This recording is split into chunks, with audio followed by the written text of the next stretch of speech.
Hi folks, Joseph Kursky here with you to talk about some powerful mapping and analysis that you can do in ArcGIS Online at your fingertips in a web browser. Now in the past and in other videos, I've shown this current wildfire perimeters map that you can pull up in ArcGIS Online. ArcGIS.com, search for current wildfires, and you'll pull up this map showing perimeters of wildfires that have burned this year and also in the recent past, some of which are actually burning right now.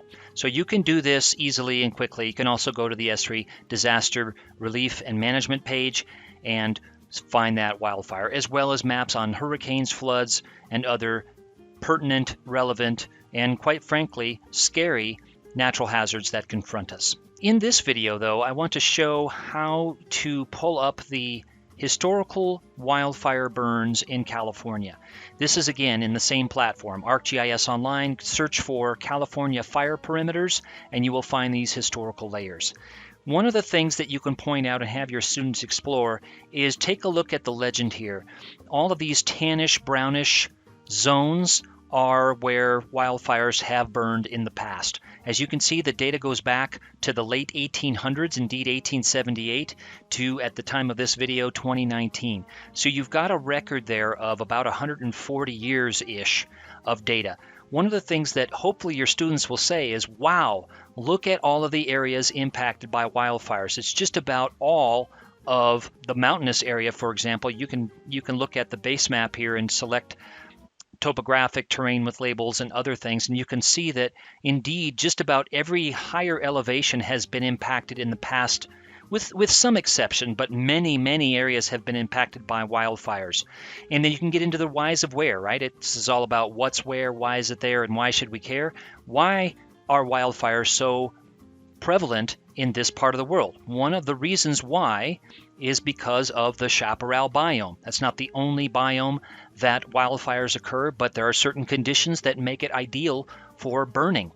And then you can get into the issue with students about, should we suppress burns? Should we not suppress burns, given that these are natural occurrences in this part of the world and in this biome? So let's go ahead and just add a layer. I've added world biomes in here, and I'm going to go ahead and turn that on right now. And as I do that, I'm going to see some really interesting things. Let's turn on the legend and see that, okay, where are these biomes? I'm going to make sure that in the pop-up, I'm going to configure the pop-up so that the pop-up gives me the biome description. Okay, great. So if I click on these biomes and I turn off, I'm going to turn off the wildfire perimeters at the moment, but if I turn on these biomes and okay, I can see that's the evergreen forest. This one is the Mediterranean scrub, in other words, the chaparral biome. You can see how it wraps all the way around almost all the way around the Central Valley of California and then on down the coast here. So if I have Mediterranean scrub and then I turn on these, you probably know what's coming next, right, folks? If I turn on these wildfires,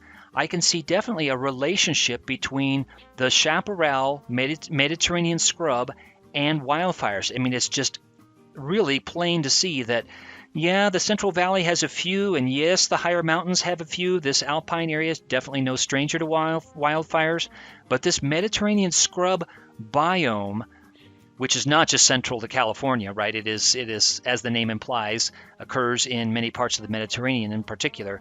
But here in California, with 50 million people all concentrated and many people living in the Mediterranean scrub or the chaparral biome, you can see that there is definitely a correlation there. So the powerful thing I think about it is as follows. You've got all these tools and data sets at your fingertips with just a standard web browser.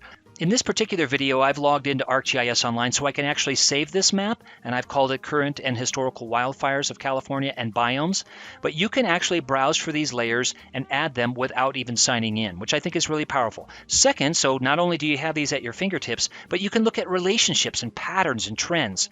And in this level 1, this might be a 5-minute lesson in your curriculum. This could be a half hour. This could be a full class period. This could be multiple class periods. If you want to dig deeper, there's even things that you can do as well. You can pull up analysis tools and you can say, okay, how much terrain was impacted by wildfires in the Central Valley versus the chaparral versus the montane. Let's take a look at biome names actually are. Okay, so how many, in this case, according to this data set, this historical wildfire data in California, how much of the temperate deciduous forests were impacted versus the Mediterranean scrub versus the savannas, lakes, mangroves. Well, there's no mangroves here, but the point is you can figure out how much terrain in each one of these biomes was impacted by these historical fires, which is really powerful. So you're using a spatial set of analysis tools to dig deeper. So there's something that you can do with an intro sort of a lesson across all grade levels. I've used this in primary school all the way up to university level.